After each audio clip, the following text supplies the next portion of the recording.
Well, this past week, the Waterfront Dock in Cape Town has been home to some of the world's most impressive racing yachts for the 13th edition of the Volvo Ocean Race. The race sees teams taking on the world's toughest oceans in an 8-month yacht race around the world. Before the teams depart for Australia on Sunday, we are joined this morning by skippers of the Turn the Tide on Plastics and Vestas 11th hour racing. And we want to welcome to the show Dee Caffari and Charlie Enright. So good to have you on the show. Hi. So let's talk about this 8-month-long race. Why would anybody take part in such a grueling challenge? It really seems like something that is so astronomical to most of us.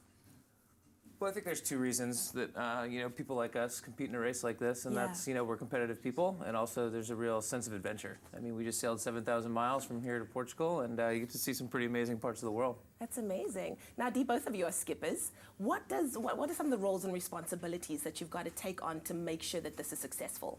Well, it's a huge kind of burden of responsibility because ultimately we're responsible for the sailors and the boat. Yeah.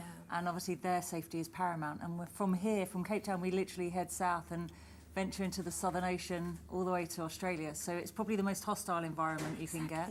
Rescue is actually very sparse, so we rely on each other. Our closest rescue is our fellow competitor. Yeah. So it's one of those unique sports where we're fierce rivals, but actually we rely on each other if we need it. Exactly. Charlie, don't you want to just paint a picture for us regular civilians that just kind of look at this and go, wow, how dangerous can this actually be? And what measures do you have to put in place to make sure that you secure the safety of your team?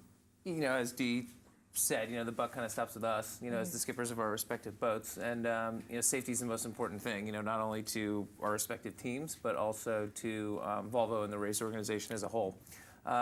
We have a bunch of different safety measures that we take in consideration. We all wear, life jackets. We have life rafts. There's a ton of safety equipment that we're trained in that we hope to never have to use.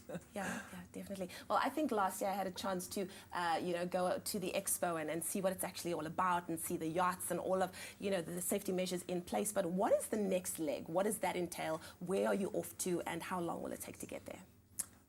Well, the next leg is another 7,000 miles in the hostile Southern Ocean. Yeah. We come out of Cape Town. I believe the forecast is really laying it on for us, as Cape Town always does.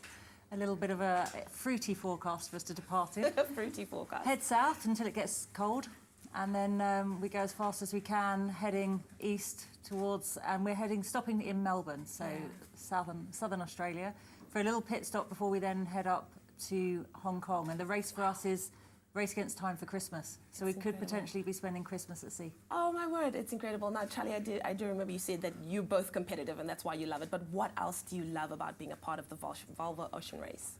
I think for our two teams, we have amazing sponsors, in Vestas 11th Hour Racing and, Turn the Tide on Plastic. And to partner with them and sail for a message like sustainability, it really empowers our team and keeps us all on the same page. Wonderful. Well, that is a very important message to be pushing. So we do want to wish you all the best. And if you are going to be spending Christmas at sea, all the best with that, hey? Thanks very much. So good to have Charlie and, of course, Dee here with the Volvo Ocean Race.